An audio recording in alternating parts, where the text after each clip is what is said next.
Pengertian pencemaran udara.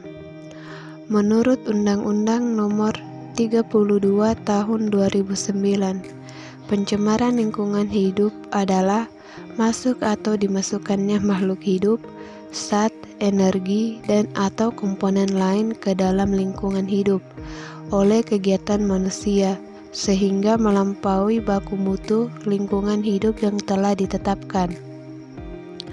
Menurut Salim yang dikutip oleh Utami 2005, pencemaran udara diartikan sebagai keadaan atmosfer di mana satu atau lebih bahan-bahan polusi yang jumlah dan konsentrasinya dapat membahayakan kesehatan makhluk hidup, merusak properti, mengurangi kenyamanan di udara.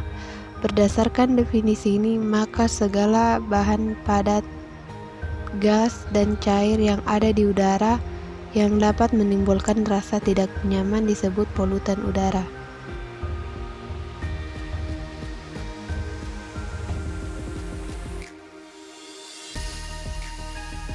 Klasifikasi bahan pencemaran udara.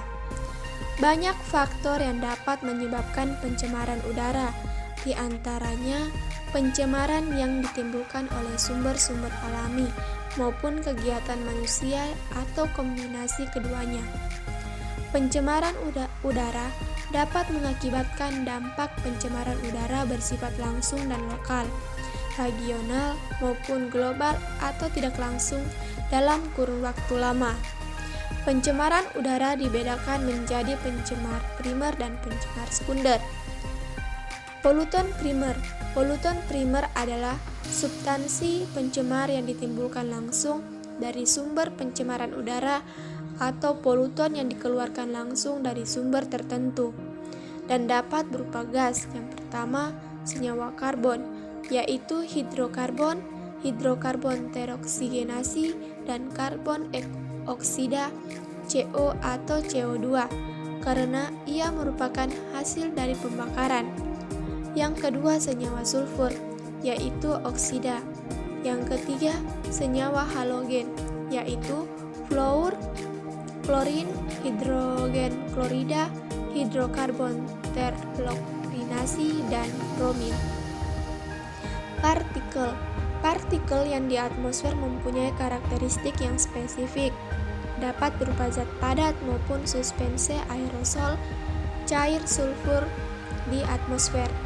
Bahan partikel tersebut dapat berasal dari proses kondensasi, proses misalnya proses menyemprot atau spraying, maupun proses erosi bahan tertentu. Polutan sekunder. Polutan sekunder adalah substansi pencemar yang terbentuk dari reaksi pencemaran-pencemaran primer di atmosfer. Sekunder biasanya terjadi karena reaksi dari dua atau lebih bahan kimia di udara. Misalnya reaksi fotokimia, sebagai contoh adalah disosiasi NO2 yang menghasilkan NO dan O radikal. Proses kecepatan dan arah reaksinya dipengaruhi oleh berbagai faktor, antara lain yang pertama konsentrasi relatif dan bahan reaktan. Yang kedua derajat fotoaktivasi. Yang ketiga kondisi iklim, dan yang keempat topografi lokal dan adanya embun. Lanjut, materi ketiga yaitu zat-zat pencemaran udara. Ada beberapa polutan yang dapat menyebabkan pencemaran udara, antara lain karbon monoksida, nitrogen dioksida, sulfur dioksida, partikulat, hidrokarbon, dioksida timbal, dan karbon dioksida. Yang pertama, karbon dioksida yaitu CO, gas yang tidak berwarna, tidak berbau, dan bersifat racun. Dihasilkan dari pembakaran tidak sempurna bahan bakar fosil, misalnya gas buangan kendaraan bermotor. Yang kedua, nitrogen dioksida, NO2, gas yang paling beracun, dihasilkan dari pembakaran batu bara di pabrik, pembangkit energi listrik, dan knalpot kendaraan bermotor. Ketiga, sulfur dioksida SO2, gas yang berbau tajam, tidak berwarna dan tidak bersifat korosi, dihasilkan dari pembakaran bahan bakar yang mengandung sulfur terutama batu bara. Yang keempat, partikulat atau asap atau jelaga. Polutan udara yang paling jelas terlihat dan paling berbahaya dihasilkan dari cerobong pabrik berupa asap hitam tebal. Macam-macam partikel yaitu aerosol, partikel yang terhambur dan melayang di udara. Fog atau kabut, aerosol yang berupa butiran-butiran air dan berada di udara. Smoke atau asap, aerosol yang berupa campuran antara butir padat dan cair dan melayang berhamburan di udara. Dus, yaitu debu, aerosol yang berupa butiran padat dan melayang-layang di udara. Kemudian hidrokarbon, HC, uap bensin yang tidak terbakar dihasilkan dari pembakaran bahan bakar. Selanjutnya, timbal, logam berat yang digunakan manusia untuk meningkatkan pembakaran pada kendaraan bermotor. Hasil pembakaran tersebut menghasilkan timbal oksida yang berbentuk debu atau partikulat yang dapat terhirup oleh manusia. Kemudian, karbon dioksida CO2, gas yang dihasilkan dari pembakaran sempurna bahan bakar kendaraan bermotor dan pabrik serta gas hasil kebakaran hutan.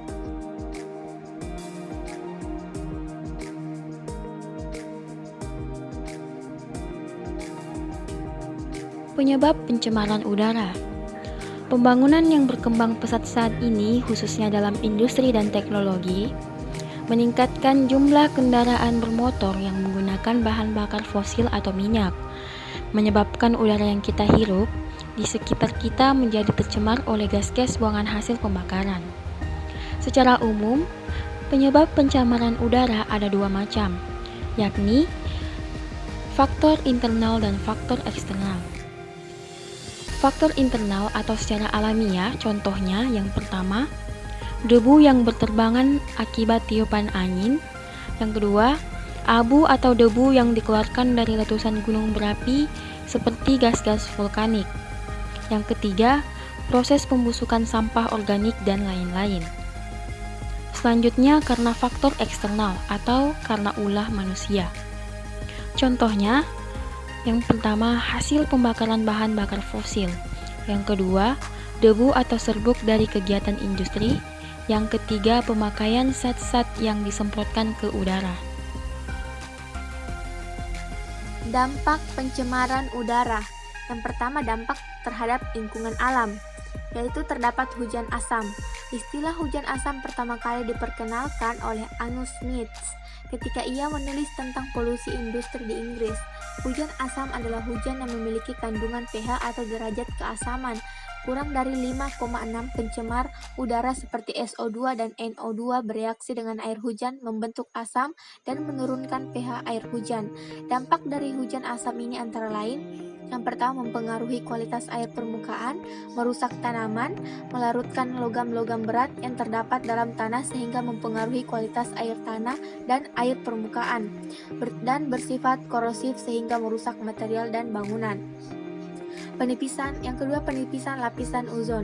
Ozon atau O3 adalah senyawa kimia yang memiliki 3 ikatan yang tidak stabil di atmosfer.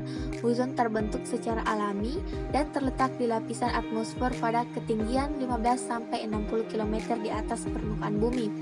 Fungsi dari lapisan ozon ini adalah untuk melindungi bumi dari radiasi sinar ultraviolet yang dipancarkan sinar matahari dan berbahaya bagi kehidupan. Yang ketiga, ada pemanasan global. Kadar CO2 yang tinggi di lapisan atmosfer dapat menghalangi pantulan panas di bumi ke atmosfer, sehingga permukaan bumi menjadi lebih panas. Peristiwa ini disebut dengan efek rumah kaca atau greenhouse effect. Efek rumah kaca ini mempengaruhi terjadinya kenaikan suhu udara di bumi atau pemanasan global. Pemanasan global adalah kenaikan suhu rata-rata di seluruh dunia dan menimbulkan dampak berupa berubahnya pola iklim. Akibat panas terangkap dalam lapisan troposfer dan menimbulkan fenomena pemanasan global. Dampak dari pemanasan global adalah pencairan es di kutub, perubahan iklim regional dan global, dan perubahan siklus hidup flora dan fauna. Proses terjadinya efek rumah kaca. Permukaan bumi akan menyerap sebagian radiasi matahari yang masuk ke bumi dan memantulkan sisanya. Namun, karena meningkatnya CO2 di lapisan atmosfer, maka pantulan radiasi matahari dari bumi ke atmosfer tersebut terhalang dan akan kembali di pantulan ke bumi. Akibatnya, suhu di seluruh permukaan bumi menjadi semakin panas, atau biasa disebut dengan pemanasan global. Adapun dampak pencemaran udara terhadap makhluk hidup, yang pertama, dampak kesehatan. Partikel yang mencemari udara dapat merusak lingkungan, manusia, tanaman, dan hewan. Udara yang telah tercemar oleh partikel dapat menimbulkan beberapa penyakit saluran pernapasan atau pneumokoniosis, yang merupakan penyakit saluran pernapasan yang disebabkan oleh adanya partikel yang masuk atau mengendap di dalam paru-paru. Adapun jenis-jenis penyakitnya yaitu penyakit antrakosis, dan yang kedua penyakit silikosis, dan penyakit asbestosis. Dampak pencemaran udara bagi manusia. Yang pertama, ada karbon monoksida atau CO, yaitu mampu mengikat Hb atau hemoglobin sehingga pasokan O2 ke jaringan tubuh terlambat. Hal tersebut menimbulkan gangguan kesehatan berupa rasa sakit pada dada, napas pendek, sakit kepala, mual, menurunnya pendengaran, dan penglihatan menjadi kabur. Dan yang kedua ada nitrogen dioksida atau SO2 yang dapat menyebabkan timbulnya serangan asma. Yang ketiga ada hidrokarbon atau HC yang menyebabkan kerusakan otak, otot, dan jantung. Kemudian ada klorofluorokarbon atau CFC, dan ada timbal atau PB, ada ozon O3, NOx yang menyebabkan iritas pada paru-paru, mata, dan hidung. Kemudian dampak pencemaran udara bagi kehidupan hewan. Yang pertama, penipisan lapisan ozon. Ini menimbulkan kanker mata pada sapi, terganggunya atau bahkan putusnya rantai makanan pada tingkat konsumen di ekosistem perairan karena penurunan jumlah fitoplankton. Yang kedua, hujan azam yang menyebabkan pH air turun di bawah normal sehingga ekosistem air terganggu. Yang ketiga, pemanasan global. Penurunan hasil panen perikanan atau selain membawa dampak negatif pada kehidupan hewan, pencemaran udara juga mampu merusak bangunan dan candi-candi. Iklim dunia yang berubah polanya mengakibatkan timbulnya kemarau panjang, bencana alam, dan naiknya permukaan laut. Dampak pencemaran udara bagi tumbuhan. Yang pertama, hujan asam. Itu merusak kehidupan ekosistem perairan dan melarutkan kalsium, potasium, dan nutrien lain yang berada dalam tanah sehingga tanah akan berkurang kesuburannya dan akibatnya pohon akan mati.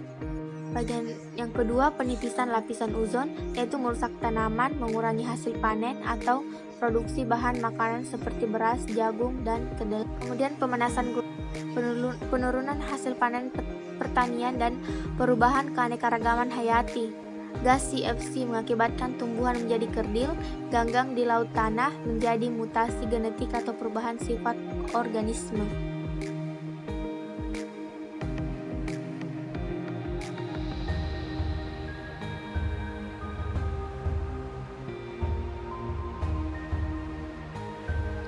Upaya mencegah dan menanggulangi pencemaran udara. Pencegahan yang ditempuh terhadap pencemaran udara tergantung dari sifat dan sumber polutannya. Pencegahan yang paling sederhana dan mudah dilakukan yaitu menggunakan masker sebagai pelindung untuk menghindari terjadinya gangguan kesehatan. Tindakan yang dilakukan untuk mencegah pencemaran udara seperti mengurangi polutan, bahan yang mengakibatkan polusi dengan peralatan, mengubah polutan, melarutkan polutan, dan mendispersikan, menguraikan polutan. Pertama, mencegah pencemaran udara berbentuk gas. A. Adsorpsi. Adsorpsi merupakan proses melekatnya molekul polutan atau ion pada permukaan zat padat, adsorben seperti karbon aktif dan silikat. B. Absorpsi. Absorpsi merupakan proses penyerapan yang memerlukan solvent yang baik untuk memisahkan polutan gas dengan konsentrasinya. C. Kondensasi. Kondensasi merupakan proses perubahan uap air atau benda gas menjadi benda cair pada suhu udara di bawah titik embun. Polutan gas diarahkan mencapai titik kondensasi tinggi dan titik penguapan yang rendah seperti hidrokarbon dan gas organik lainnya. D. Pembakaran. Pembakaran merupakan proses untuk menghancurkan gas hidrokarbon yang terdapat di dalam polutan dengan mempergunakan proses oksidasi panas yang disebut incineration. Kedua, mencegah pencemaran udara berbentuk partikel. A. Filter. B. Filter basah. C. Elektrostatik. D. Kolektor mekanik. E. Program penghijauan. F. Ventilasi udara. Upaya penanggulangan dilakukan dengan tindakan pencegahan yang dilakukan sebelum terjadinya pencemaran dan tindakan kuratif yang dilakukan sesudah terjadinya pencemaran. Usaha preventif atau sebelum pencemaran. Yang pertama, mensosialisasikan pelajaran lingkungan hidup atau PLH di sekolah dan masyarakat. Kedua, mewajibkan dilakukannya AMDAL, analisis mengenai dampak lingkungan bagi industri atau usaha yang menghasilkan limbah. Ketiga, tidak membakar sampah sembarangan. Keempat, tidak menggunakan kulkas yang memakai CVC, iron, dan membatasi penggunaan AC dalam kehidupan sehari-hari. Kelima, tidak merokok di dalam ruangan. 6. Menanam tanaman hias di pekarangan atau di pot-pot. 7. Ikut berpartisipasi dalam kegiatan penghijauan. 8. Ikut memelihara dan tidak mengganggu tanaman kota dan pohon pelindung. 9. Tidak melakukan penebangan hutan, pohon dan tumbuhan liar secara sembarangan. 2. Usaha kuratif atau sesudah pencemaran. Bila terjadi dampak dari pencemaran udara, maka perlu dilakukan beberapa usaha untuk memperbaiki keadaan lingkungan dengan cara yang pertama, menggalang dana untuk mengobati dan merawat korban pencemaran lingkungan. Kedua, kerja bakti rutin di tingkat RT RW atau instansi untuk membersihkan lingkungan dari polutan. Yang ketiga, memperluas tempat pembuangan sampah akhir TPA sebagai tempat atau pabrik daur ulang. Keempat, menggunakan penyaring pada cerebong di kilang minyak atau pabrik yang menghasilkan asap atau jelaga penyebab pencemaran udara.